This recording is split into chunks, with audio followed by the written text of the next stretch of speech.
Hey everybody, welcome back to the final episode of the Dodge Magnum build.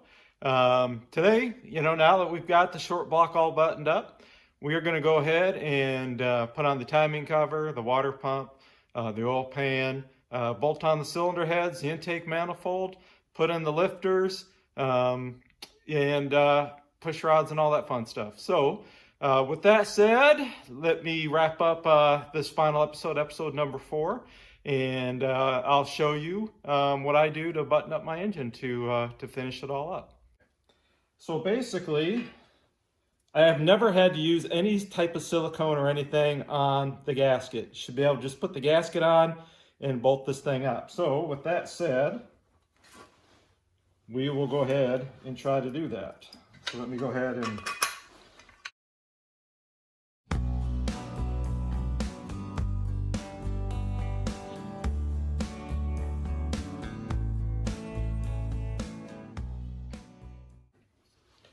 so we got a couple of bolts there holding the gasket in place.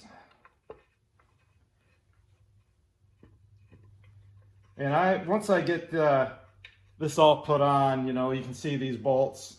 Well, they are clean. I'll take the paint color and paint them here in a second.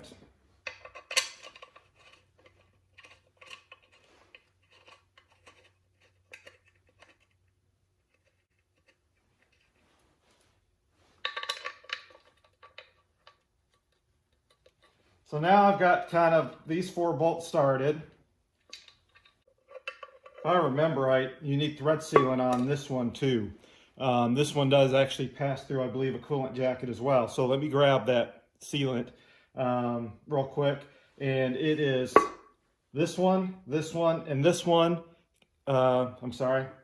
These 3 here can leak coolant. So these 2, this one here can leak coolant. This one here can leak oil. So let me grab the sealant real quick. The other thing I like to do is, while there's just a little bit of movement, there's not much, but there is a little bit of movement, through these bolt holes. What I like to do is take the crank pulley and just set it in there to kind of help center this up to the crank pulley. Takes a little, so that way, it helps seal it up better, so that it's not kind of off center slightly, ever just so a little bit. And that way it helps center this to this, to help prevent oil leak out of your front main seal. So hang tight. Let me go get some of that sealant that I was talking about. I'll get a wrench. I'll tighten these 3 up, and then, like I said, we'll do this. Now, this is an aftermarket pulley. I'm doing the LA conversion to my Magnum. If you're going to use your stock Magnum pulley, you can still do the same thing. Just kind of slip it on there a little bit to help seal, center up the, like I said, this to this. Hang tight. So here's what I was talking about. Permatix tack and seal. And I'll put a link to the description in this. But this is what I was able to find. This is also a thread sealer with PTFE. I'll put a link in the description to this stuff as well. And the reason you want to use this stuff is you do not want, it remains, I'll say, pliable. It does not harden. So that way it will keep, these areas sealed up. You do not want to use like a silicone, because the silicone will harden and it will allow it to leak. So you want to make sure you use some sort of thread seal like this. I do not like to use, the white thread sealer, that you spin on. Purchase this type of stuff and use it to seal up your threads. Now, with that said, you can see what I mean here, what this stuff looks like. And again, it remains pliable. It does not harden. So we'll just stick some of this on the threads.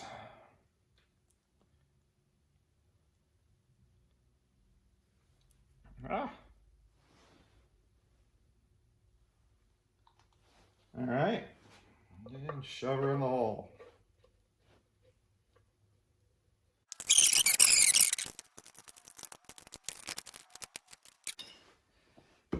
The other thing that I like to do too is I had did it beforehand. I just put a very, very slight amount of grease on the inside of the seal. Not on this outside area, because obviously this will attract dirt. Dirt turns into grit, you know, can tear the seal up. But just a very, very small amount on the inside. And then I will oil my harmonic bouncer up real good too, you know, so it'll slip on there and not damage the seal. So we'll get into installing a harmonic bouncer in a few minutes. Let me go ahead and now let me get my water pump and my gaskets, and we'll install the water pump real quick. Then I'll touch paint this up, and then we'll put the oil pan on next. All right, guys, you can see I've got my water pump mounted up. So now I'm going to go ahead and, again, put some of the thread sealant. Take this one bolt out, put a little thread sealant on this bolt here, and then do the same for a couple of the other ones, and then tighten them up. So I'll just do a little, again, a little bit of thread sealant. Oops. Make sure we keep this thing sealed up.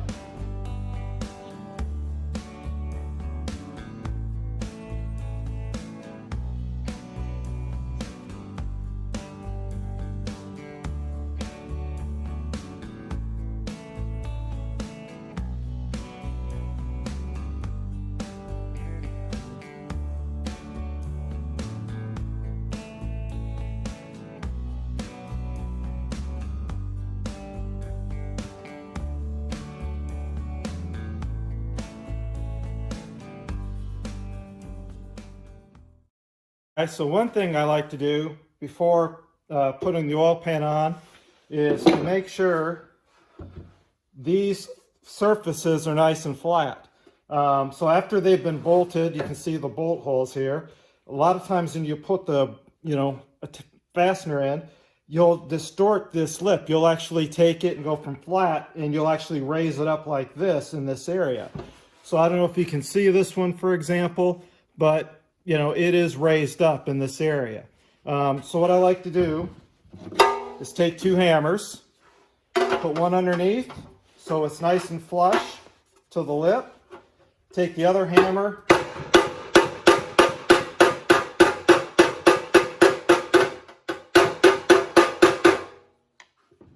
tap it down so that she's nice and flush and flat before we go to tighten it back on.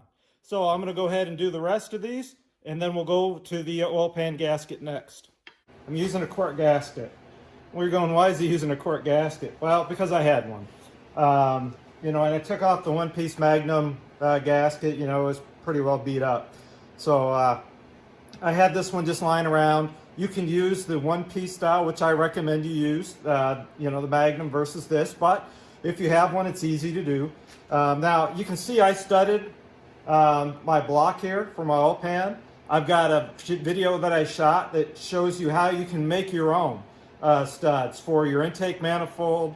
For your intake manifold, your carburetor stud.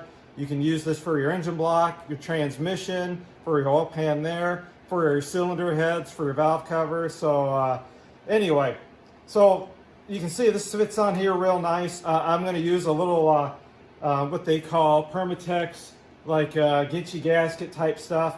Where I'm going to put it on the bottom side of the block here, set this on there. You can see here is the rear main seal, or not the rear main, but the rear seal for the gasket. So what I'm going to do is put silicone down here in these corners real good, and then set that down into it. The other thing that I'll do is,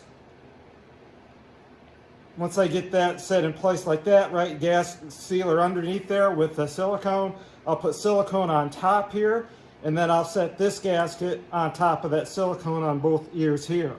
And then on the front, very similar. You can see these little ears actually pull through the oil pan, and I will silicone these up real good. And then I'll silicone this up real good as well, where it seals up to the front of the engine, to the timing cover. So that's basically all I do when I do it. I usually will put a little Vaseline or something on these, so they'll slip through the hole real easy. You don't obviously want to rip these out, but like I said, I usually put a little Vaseline on them, oil, whatever you have lying around to pull these through the oil pan. Silicone this area real good so it seals up to the oil pan. And then, like I said, I'll silicone these as well. And I haven't had any problems with oil leaks, as long as you don't over tighten these. So anyway, I'm just going to do a little time lapse of setting and prepping all this up.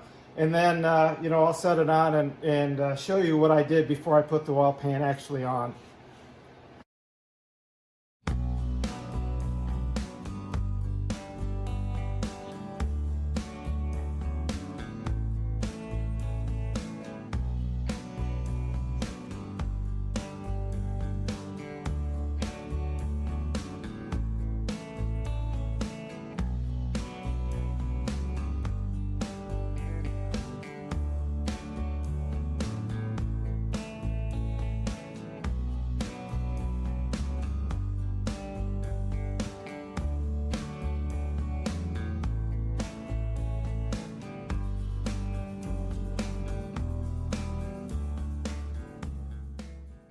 Alright guys, so what I did is I put a bunch of stills in about where I put the silicone and all that.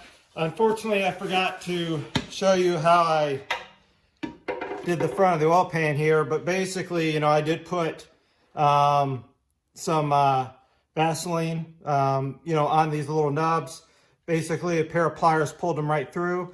On the back side here, I did put a bunch of silicone. You know, on this, you can kind of see it squeeze out a little bit on both sides. So, you know, there's like a big hole, you know, little end, big end to pull through, you know, on the oil pan here. So now I'm going to go ahead and drop this on.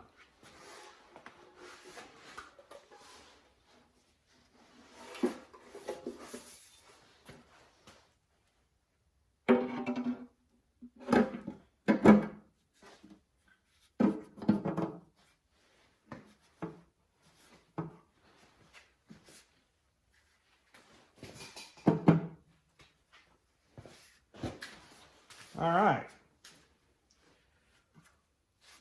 So now what I'm going to go ahead and do, let me grab a couple of nuts and washers, a bunch of washers. These are actually 1/4 inch washers, although these are 5/16 inch studs. The reason being is the 1/4 washers I bought fit really nice over these studs.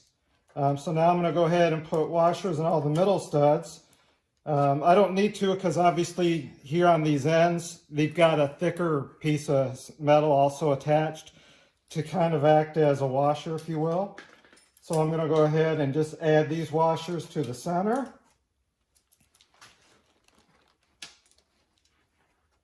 And then I'll get my 5/16 inch lock nuts that I purchased. And I'll put on the 5/16 inch lock nuts.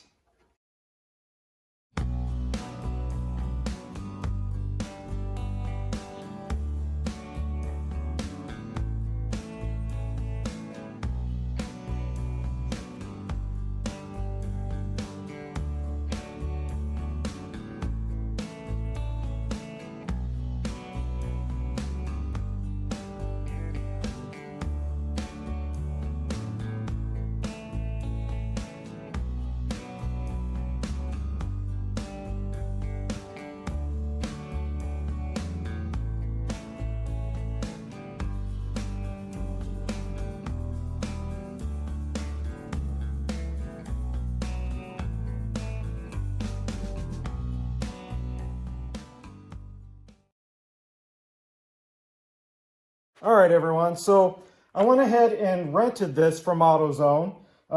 It's got, you can see all kinds of adapters over here for your crank, depending on what size you have. You know, you can pull the harmonic bouncer and install the harmonic bouncer with this kit.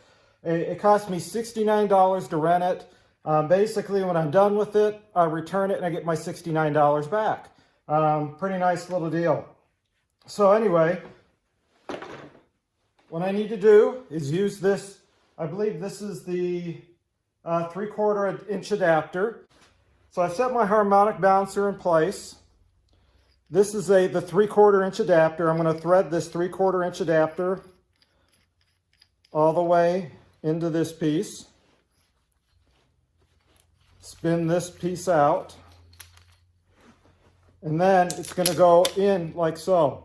You can see this is a bearing. So you slip it in here like so. And then thread that into the crankshaft.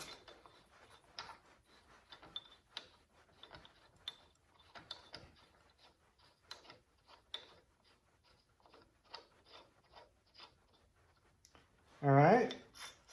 Now I'm going to spin this piece on like so. And I do not recommend you taking the nut in an impact and cranking this thing on.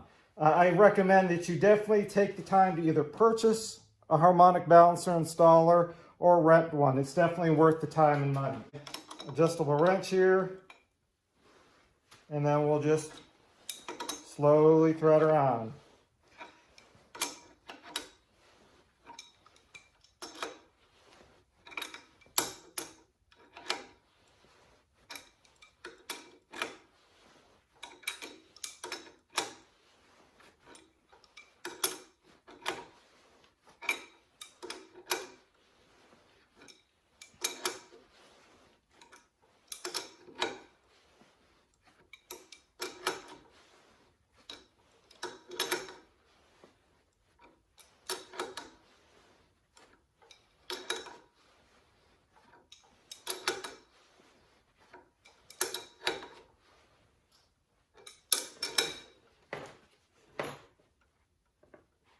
And there she goes. She's our other. All right. So now we'll just take and unthread this.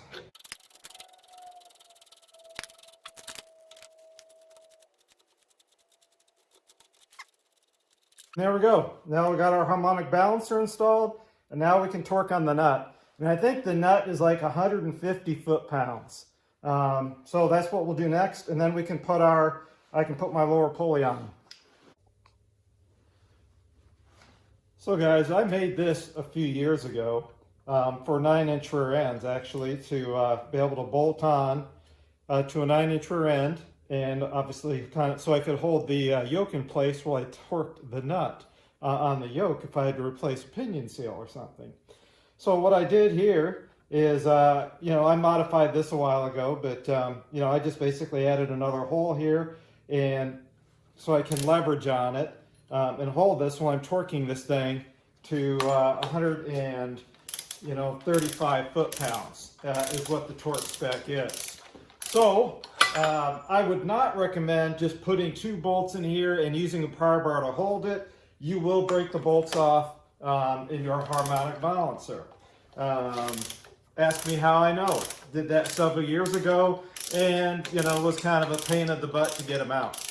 So with that said, I highly recommend you make a simple tool like this if you can.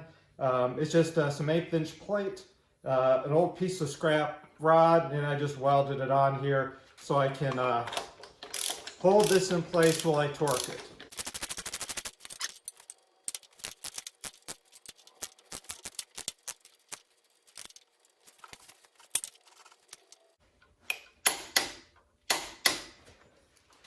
And you can see it took a lot of force to get that on there at 135 foot-pounds. That's why I recommend making something like this up instead of having to try to jam bolts in there.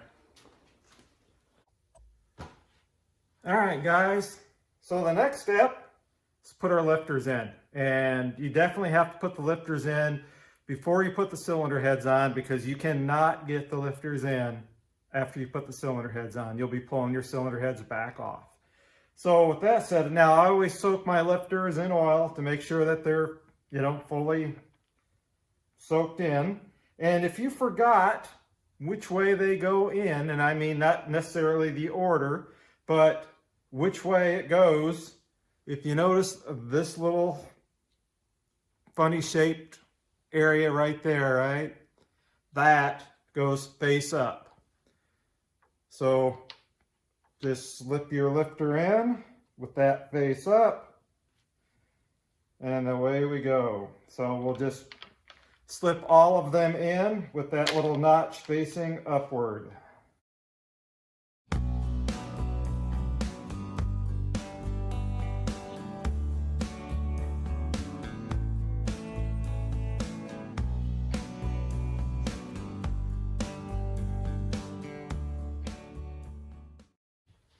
Now that we got all the lifters put in, we need to put these little bars in. So basically you'll see the flat, right? See the flat area. If you noticed on the lifter, here I'll pull it out.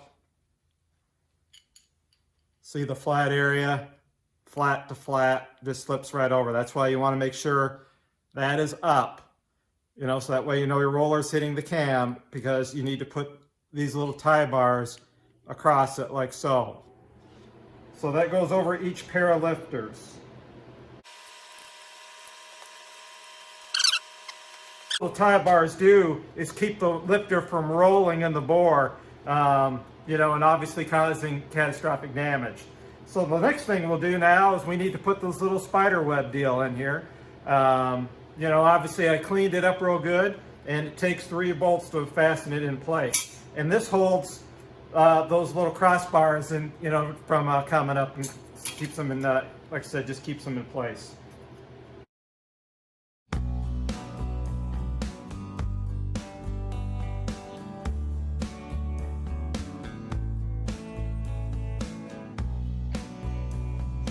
Next, what I need to do is clean the head surface real good, because you know, I don't want any issues with the head gasket. So I'm going to get some of my lacquer thinner on a towel, wipe off the gasket surfaces real good, and then we'll set the head gaskets on the dowels. We'll set the heads on, and we'll bolt the heads on.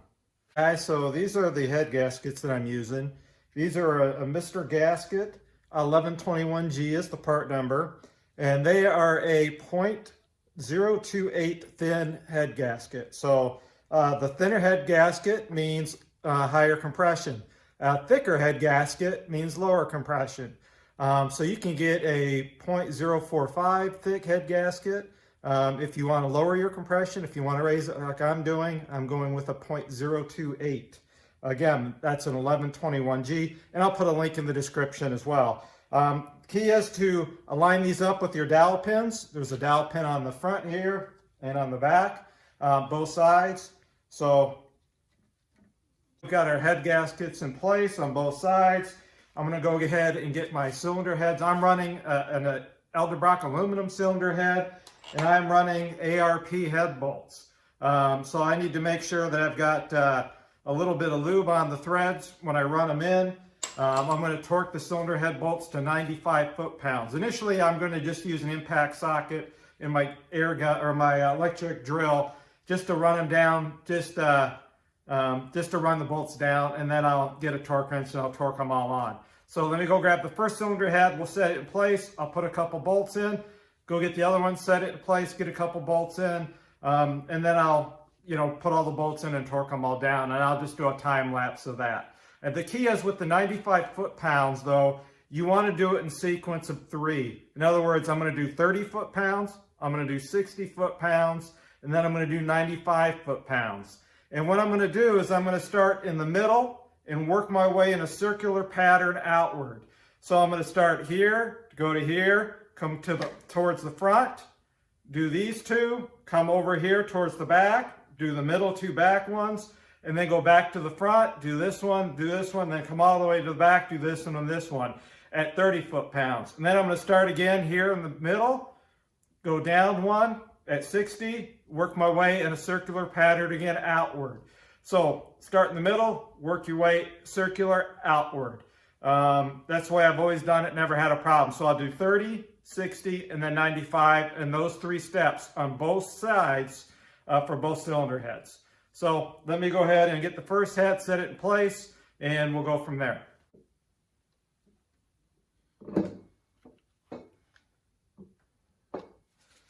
All right, here we go. So now we've got the head set on place. What I need to do, and I would recommend this either if you're not using ARP bolts or if you are using ARP bolts.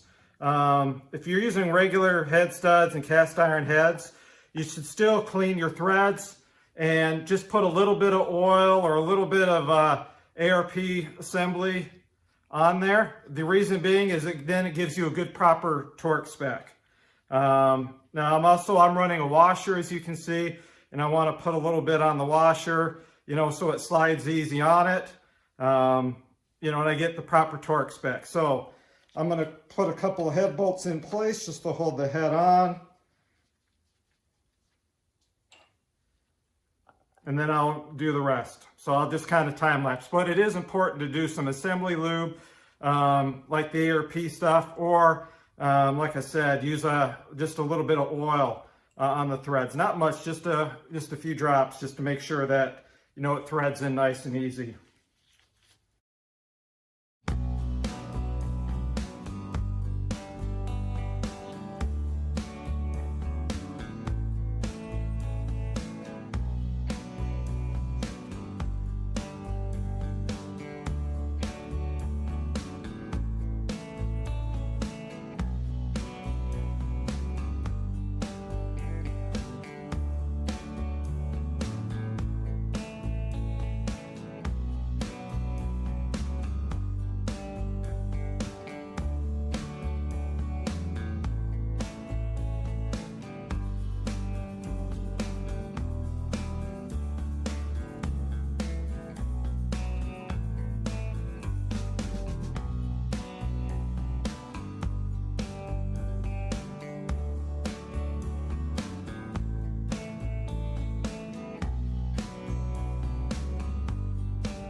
Guys, so now it's time to install our intake manifold gaskets.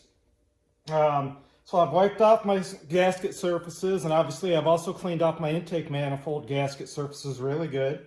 You know, I've used this Permatix. I use this Permatix again. I use this Permatix high-tack gasket sealant again on the cork on the front and the rear, just to hold them in place there. What I'll be doing is I'll be using some gray RTV around the coolant passages. So there's 4 coolant passages, 2 on each cylinder head, and I'm going to put it on both the gasket and on the intake manifold side to make sure that the coolant passages are sealed really well to the cylinder head as well as to the intake manifold.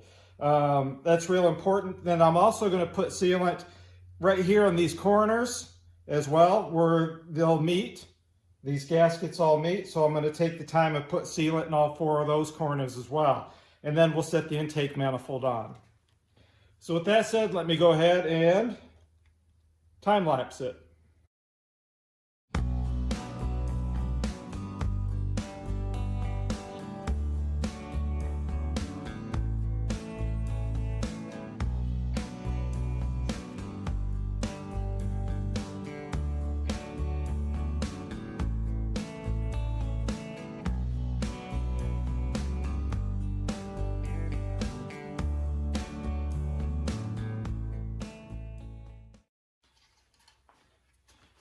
All right, and now we'll take our shot here, get all this lined up, and drop her straight down.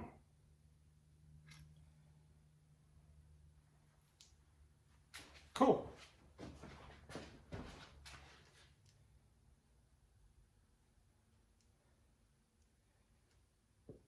Cool, cool, cool. There we go, guys. Intake manifold is set in place.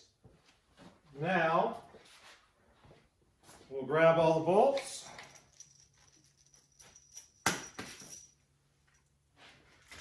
And these are the same bolts that you would use on your Dodge Magnum if you're using, you know, that big, huge honking intake for the fuel injection setup. So these are torqued to 35 foot-pounds. And while I'm thinking of it, I'm going to use this ARP, ultra torque on these studs as well.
All right, guys, now we've got the intake manifold in place. Basically, I need to put in the push rods, adjust the rockers, and prime the engine with oil. And that pretty much pull the valve covers on, and that about does it.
So hey guys, I hope you enjoyed this part 4. Now there is a couple things I do have to do that I might do a part 5 video, and that is adjust the rockers for you Magnum guys. If you do not have switch, or if you did not switch to an adjustable rocker, all you need to do is bolt yours on. I would also recommend that you put your push rods and rockers on before you put your intake manifold on, just in case you drop a push rod down and then you got to pull your intake to get it back off. So I would reverse this order a little bit, put your push rods and rockers and everything on first, and then put your intake on. Like I said, my daughter's vehicle has a little problem, so I need to get the garage cleared out, cleaned up, so I can bring her vehicle in and fix her head gasket.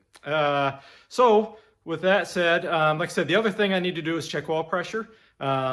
I want to adjust the valves first, then check my oil pressure and make sure it's all good, spin everything up real good. I need to redo these valve covers. I want to repaint them. I'm probably going to do the same paint scheme, but they're all beat up. So anyway, I hope this so far 4-part video series has helped you guys understand what it takes to rebuild a Magnum engine. whether it be even in the old LA style, what the steps you need to go through, you know, step by step for either a 360 or a Magnum. You know, the steps are basically all the same. Some of the torque specs may be slightly different, but the order of doing things is pretty much the same. You know, gap in the rings, checking your bearing clearances, blah, blah, blah. So anyway, I hope this video series has helped you guys so far. Like I said, I'll probably do a part 5 where I'll walk through, if you do have this style of rocker arm, if you switched over on your Magnum to this, or if you've gone to an aluminum head, how I go about adjusting my rockers, and what I made to check my oil pressure as well. How I pre-lube it, you know, before I drop it in to make sure I have oil pressure. And or I should say, I don't get the holy crap on startup, you know, I got no oil pressure. I know right on, you know, the engine stand that I've got oil pressure. So anyway, guys, thanks for taking the time to watch. Like, subscribe, hit the little bell, as I say, for future content. Thanks for taking time to watch. Get out in your shop, have some fun, and do something. Take care, guys.